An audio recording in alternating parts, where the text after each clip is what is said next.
ఈరోజు మన రెసిపీ వచ్చేసి కారం బొరుగులు ఎలా తయారు చేసుకోవాలో చూసేద్దాం. ముందుగా 1 కప్పు బొరుగులు తీసుకుంటున్నాను. కొంచెం క్రిస్పీగా అయ్యేంత వరకు మనం ఒక 5 నిమిషాలు వీటిని ఫ్రై చేసుకోవాలి. ఇంకా మెత్తగానే ఉన్నాయి, సో ఒక 2 నిమిషాలు వీటిని ఫ్రై చేసుకుందాము క్రిస్పీగా అయ్యేంత వరకు. ఈజీ స్నాక్ రెసిపీ అండి. ఇప్పుడు ఫ్రై అయిపోయినాయి, తీసేసుకొని ఒక బౌల్లోకి తీసేసుకుందాము. ఇప్పుడు అదే ప్యాన్లోకి కొంచెం ఆయిల్ వేసుకుందాం, 1 నుంచి 2 స్పూన్లు దాకా. ఆయిల్ కూడా ఎక్కువ ఏం పట్టదు. వేసుకొని 2 నుంచి 3 స్పూన్లు దాకా పల్లీలు వేసుకుందాము. పల్లీలు కలర్ చేంజ్ అయ్యేంత వరకు మనం వీటిని ఫ్రై చేసుకుందాము.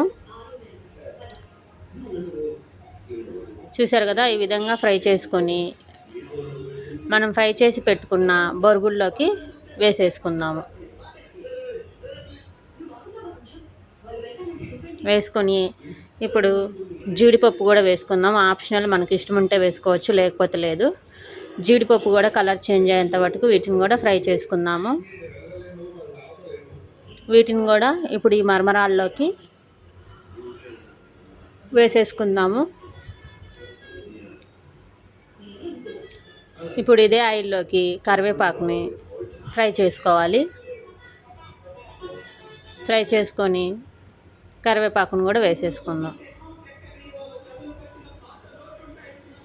ఇప్పుడు దీంట్లోకి కారాన్ని ప్రిపేర్ చేసుకుందాము. 4 వెల్లుల్లి రెమ్మలు వేసుకుందాము. ఫస్ట్ అయితే వెల్లుల్లిని మెత్తగా దంచుకోవాలి.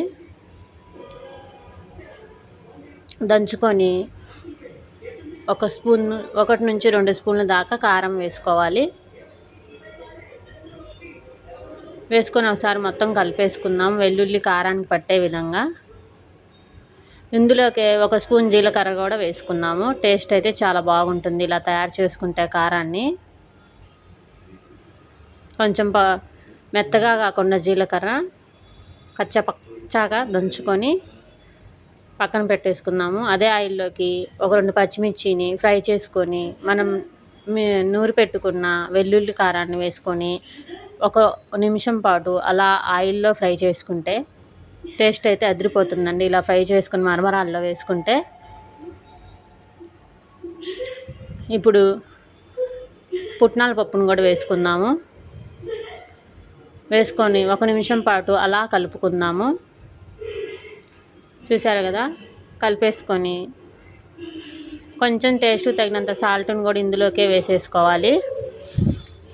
వేసుకొని మొత్తం మిక్స్ చేసుకోవాలి. ఇప్పుడు స్టవ్ ఆఫ్ చేసుకొని మనం తయారు చేసుకున్న కారం మొత్తాన్ని ఈ మరమరాల్లోకి వేసుకోవాలి. వేసుకొని కొంచెం చల్లారిన తర్వాత చేత్తో కారం మొత్తం ఈ మరమరాలకు పట్టే విధంగా ఒకసారి కలిపేసుకుందాము. చూసారు కదా, ఈ విధంగా కలుపుకుంటే టేస్ట్ అయితే చాలా బాగుంటుంది. కొంచెం నిమ్మకాయ పిండుకొని తింటే ఇంకా బాగుంటుంది. ఈ విధంగా కలుపుకొని మొత్తం చూసారు కదా, కారం పట్టిన తర్వాత మరమరాలు కలర్ చేంజ్ కూడా అయిపోయింది. ఎంతో టేస్టీ అయిన కారం మరమరాలు రెడీ అయిపోయినాయి.